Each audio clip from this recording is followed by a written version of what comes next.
And here with their reactions, our guest ambassador for the America First Policy Institute and Newsmax contributor, Jessie Jane Duff, and syndicated radio host of Tony Katz Today and Eat, Drink, Smoke radio shows, the very one and only Tony Katz. All right, Tony, your reaction to Jason Jones' report. I mean, again, it's not just people, it's not just drugs, it's military-grade weapons. Yeah, but I don't know where the surprise is. If you were really to go about talking to the American people and hang out on a bar stool or have lunch or be in church, who really is surprised that this is happening? The surprise comes from the lack of doing something about it. And part of the problem is that we don't rank what the problem is. We hear about, for example, the humanitarian issues on the border, and they are very, very real. The human trafficking, the sex trafficking, it's real. The humanitarian crisis also exists for Americans and those in the country legally when they're dealing with fentanyl, the crime that happens, what has happened to cities because of cartel actions. We don't have a Congress that puts the American people and people in the country legally first. And you have to. In order to solve this problem, which has a multiplicity of places that you need to be working on, you have to start by saying no to certain things, no to certain activities, no to certain concepts. We are not surprised that these weapons are coming across the border. We're only surprised that Congress does absolutely nothing about it. Jessie. Well, what am I going to say? Tony's 150% right.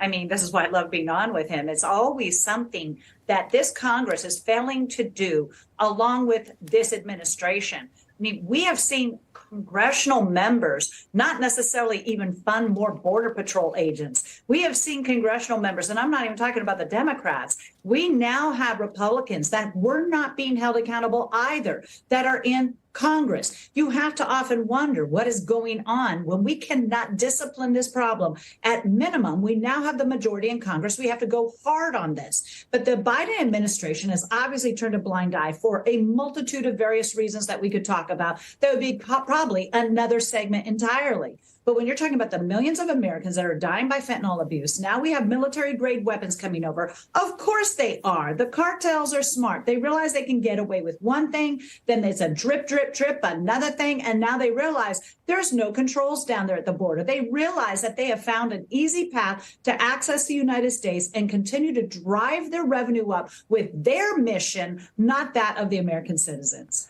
And let's change gears a little bit here. Tony, of course, we know the news media, especially the mainstream media, is obsessed with the indictment of President Trump, saying Trump under arrest. But there's another really, really big story going on that mainstream media is ignoring.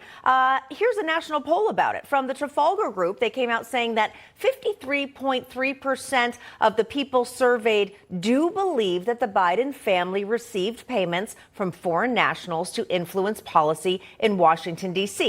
Only 31.4% believe they did not.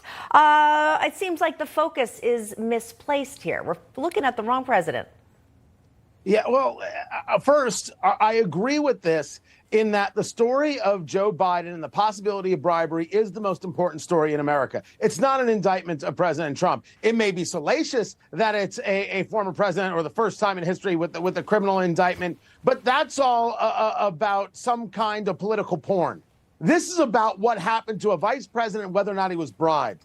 That's the story. It is the most important story in America. I'm happy to see that bit of polling. And what we need now is the investigation. When Chuck Grassley, the senator from Iowa, says 17 phone calls, 17 recorded phone calls alleged in that FD 1023 form from the Burisma executive, 15 with Hunter and 2 with then Vice President Joe Biden, you need an investigation. And on what planet do you not get one? On a planet that's wholly politicized and not actually interested in the rule of law. Yeah, it's interesting that the polling numbers are that high, Jessie, given that this story is really kind of hands off when it comes to MSNBC, CNN, some of the majors that have the nightly news shows.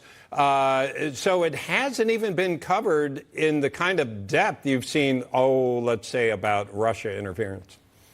Right. Well, it goes to demonstrate that the conservative media that is out there is doing a great job, such as Newsmax. But we have radio shows. Tony has one.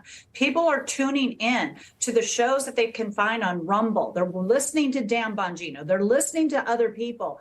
and they're hearing the conservative message on what's wrong with Joe Biden and his 9 family members who had received all this money from foreign adversaries, the 12 LLCs that they were funneling the money through, the money laundering. Now we've got evidence of these phone calls. This is so overwhelming that it's going to be hard for Joe Biden to stand on any debate stage in 2024 against any Republican candidate and say that he has the best interests of the American people at heart when this is overwhelming evidence. The Democrats can continue to try to shovel this under the rug, so to speak, bury it as deep as they can. But the truth is going to come out as that polling indicates. And if you're on Twitter, you see it. So there is no way the Democrats can hide this forever. And the CNNs and the MSNBCs, their ratings are so low now anyway. People have turned to alternative media to get their information, and Newsmax ratings have soared ever since what happened with Fox News. So we are getting that message out. Maybe not as well as we would like, but they cannot hide from this any longer. Oh, all of a sudden it wasn't there. Can you believe my voice Yes. wasn't there? Jesse Jane Duff, Tony Katz, always a pleasure. Thank you.